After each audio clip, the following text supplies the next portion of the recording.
Velavan real estate வாடிக்கையாளர்களுக்கு அன்பான வணக்கங்கள். இன்றைக்கி நம்ம பார்க்க வந்திருக்க வீடு பார்த்திங்கன்னா தடாகா ரோட்டில் இருக்கிற கணுவாய்ங்கிற ஏரியாவில் ஒரு அருமையான வீடு தாங்க பார்க்க வந்திருக்கோம். இது வந்து டியூப்ளெக்ஸ் ஹவுஸு, 3 பெட்ரூம் வீடுங்க. 2.25 சென்டில் கட்டப்பட்ட 2000 சதுரடி பில்டிங்கில் கட்டப்பட்ட அழகிய வீடு.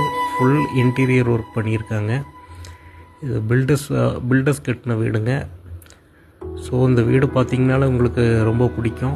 இதோட ரேட் வந்து 1,10,00,000 சொல்கிறாங்க. கரெக்டாக அது பிளேஸ் பார்த்திங்கன்னா கணுவாயிலேருந்து ஒரு 1/2 கிலோமீட்டர் டிஸ்டன்ஸில் தான் இந்த ஏரியா இருக்குது. ஏரியாவும் நல்லா இருக்குது, வீடும் நல்லா இருக்குது. ஸோ இந்த வீடு யாருக்கு வாங்கணும்னு நினைக்கிறீங்களோ என்னோடய கான்டாக்ட் நம்பர் கான்டாக்ட் பண்ணுங்கள்.